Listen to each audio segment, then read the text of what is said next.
President Trump meets with world leaders at the NATO summit as the aftermath of the U.S. strikes on Iran dominate discussion, and a dispute brewing over a U.S. intelligence report on just how much damage was done. Plus, tensions rise in Franklin County as the Chickamauga Nation reveals new evidence that sacred land lies beneath the planned prison site.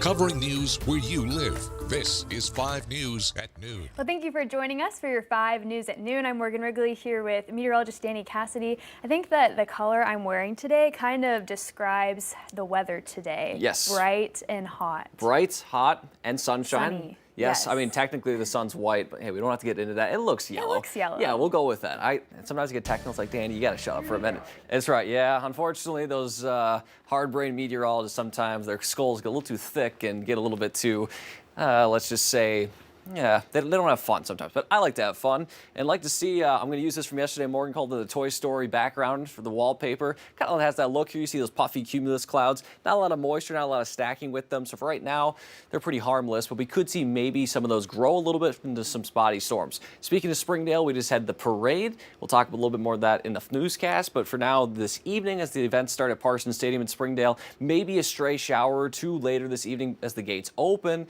But by the time those events kick off about 7:30, we should see that dry out and temperatures will be in the low to mid 80s. The more theme, or the bigger theme, of course, is going to be that feels like. We'll see those feels likes in the mid 90s here for this afternoon. And then even for this evening, by the time you go to bed, 10, 11 o'clock, it's still going to feel like the low to mid 80s. Northwest Arkansas. For the River Valley, going to feel like the triple digits. Some areas already feeling the triple digits. Will stay in that range for us this evening. And then eventually, again, go to bed. It still feels close to 90 degrees at 10 o'clock. Now, rain chances are pretty minimal through this pattern. You notice maybe a couple of spotty chances throughout the week, with the chances there, a little bit more of an active pattern next week. But for now, we'll talk about what those isolated showers could look like, as well as how long this heat will last coming up in your full forecast. Morgan. Thanks, Danny. And as Danny mentioned, it is day 1 of Rodeo of the Ozarks, bringing 4 days of action and entertainment there to Parsons Stadium. Robin Hearn was at the parade this morning, and she's joining us live from Springdale right now with more on the fun. And Robin, we all know that you love the rodeo. Yeah, Morgan, as you can tell, fresh off the parade, and I'm super excited because Rodeo of the Ozarks kicking off this evening. There's plenty of fun and festivities for the fans, both around Parsons Stadium and inside the stadium in the dirt behind me, but that won't get started until 7:30. But we have plenty of fun with food and vendors and just, having a great time, and this is going to be a lot of fun. You're going to see some athletes who are on the rodeo circuit, and they're currently in the middle of their summer run. Now, this is when the circuit starts to heat up the most, when they're going to multiple rodeos, sometimes even in a day. This is going to be a lot of fun, especially because the rodeo added a lot more money into the rodeo this year, so you're getting a lot of top talent. We're going to see guys like Rocker Steiner, Stetson Wright, Ryder Wright, just to name a few, and those are some of the guys at the top of the standings in the prospective event. So we're going to have a lot of fun. I'm excited. I cannot wait. We'll be right back out here just in time to get things started for the rodeo. Doors open at 6 p.m. I'll be out here back at 5 and 6 to get you ready. Like I said, the performance is starting up at 7:30. Guys, there's funnel cake, chicken on a stick, corn on a cob, jumbo corn dogs. I mean, whatever you want in a rodeo, it's going to be here tonight. So make sure you're getting out here at Parsons Stadium. This is going to be a lot of fun. I can't wait to get back out here. A lot of fun for the next 4 days. Morgan. All right, thanks, Robin. Lots more to come from the rodeo tonight. Well, President Trump is meeting with world leaders at the NATO summit in the Netherlands today. He's also sitting down with Ukraine's president. The U.S. strikes on Iran's nuclear sites are still the dominant topic of discussion. Natalie Brand has details from the White House. Situation. We hear it was obliteration. It was a virtual obliteration. President Trump is refuting an initial classified assessment by the Defense Intelligence Agency that found Iran's nuclear program may have only been set back by a few months, according to sources familiar with its contents. It's gone for years.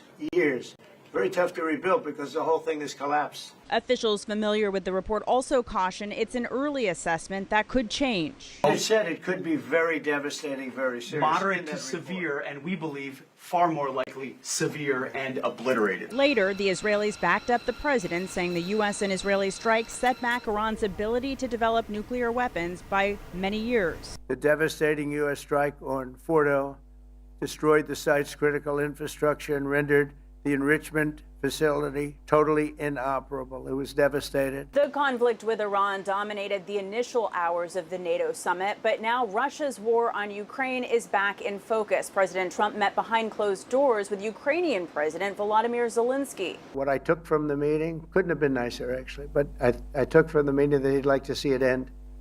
I think it's a great time to end it. I'm going to speak to Vladimir Putin and see if we can get it ended. NATO's Secretary General also announced that members have agreed to increase spending on defense to at least 5% of their GDP.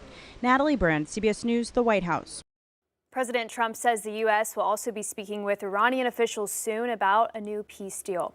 And nearly a dozen Iranian nationals, including a suspected terrorist with Hezbollah ties, were arrested by ICE across 8 states this week. ICE officials report that 11 Iranian nationals were living in the U.S. illegally, including a man on the terrorist watch list and a suspected former member of Iran's Revolutionary Guard. Several have criminal convictions. Homeland Security raised the national threat level after recent U.S. strikes in Iran. Officials say there's no direct link to specific terror plots, but remain vigilant against homegrown extremism. Well, after more than a month of testimony, the prosecution and defense have both rested their cases in the sex trafficking trial of Sean Diddy Combs. The defense chose not to call any witnesses Tuesday, meaning Combs won't testify. Closing arguments are set for tomorrow, followed by jury deliberations. If convicted, Combs could face life in prison.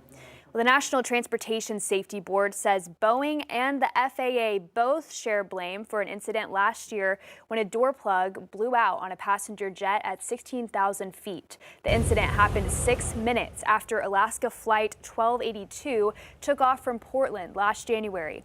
The accident left a gaping hole in the plane. 177 people were on board and 8 suffered minor injuries. NTSB investigators found fault with Boeing's training, production, documentation, and safety culture. The board also faulted the FAA's oversight. The safety deficiencies that led to this accident should have been evident. When the 737 MAX was being manufactured, Boeing removed that door panel to make repairs to rivets nearby. Paperwork that would have triggered additional inspections was never created, and the panel was reinstalled without the bolts.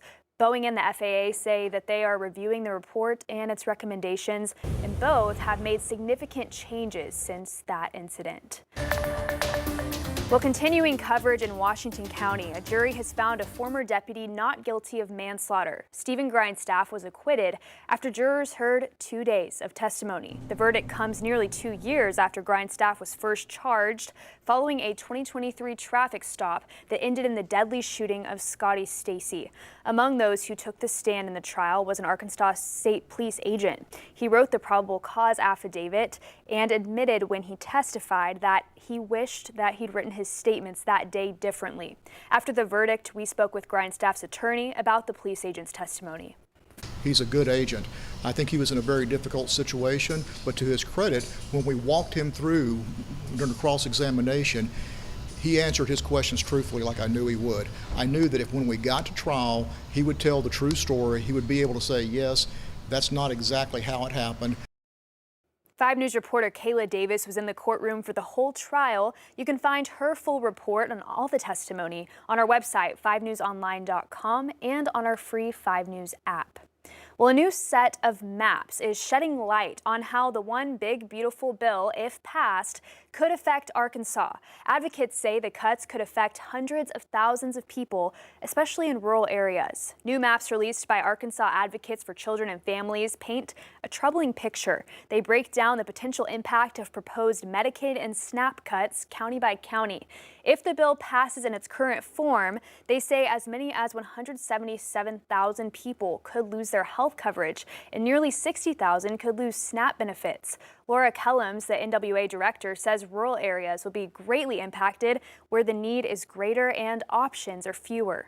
There's no charitable program that can make up for the loss of a program like our SNAP food stamp program. That is the most effective program our nation has ever put into place to reduce hunger.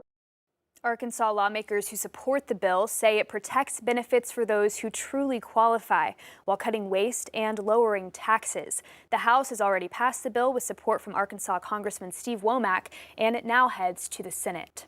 Well, new pushback in Franklin County. The Chickamauga Nation says the state's planned prison sites sits on sacred tribal land, and it now has new evidence. Tribal researchers just released carbon-dated records showing native settlements on the 1,400-acre tract as far back as 8,000 BC. Drone surveys and ground scans flag possible Chickamauga burial plots inside the proposed prison perimeter. Leaders say those discoveries strengthen their push to pause construction for a full archaeological review. Given the fact that there were farmsteads there in the day and age when they would have buried their own people on their land, I would say that increases the likelihood of burial grounds to be present and furthers the need for study. The tribe has formally asked the State Historic Preservation Program to halt work and add the Chickamauga to its consultation list. For now, tribal leaders say they're still waiting for a response. An inmate at the Sebastian County Jail has died while being held for immigration authorities. Juan Manuel Salazar Lopez was booked back in May on DWI charges and also placed on an ICE hold. The jail's inmate roster shows he died last Friday. According to the Sebastian County Sheriff's Office, Salazar Lopez was found unresponsive in his cell and was transported to a local hospital. He was pronounced dead on the scene. The sheriff's office says no foul play is suspected. Arkansas State Police are investigating the death. Well,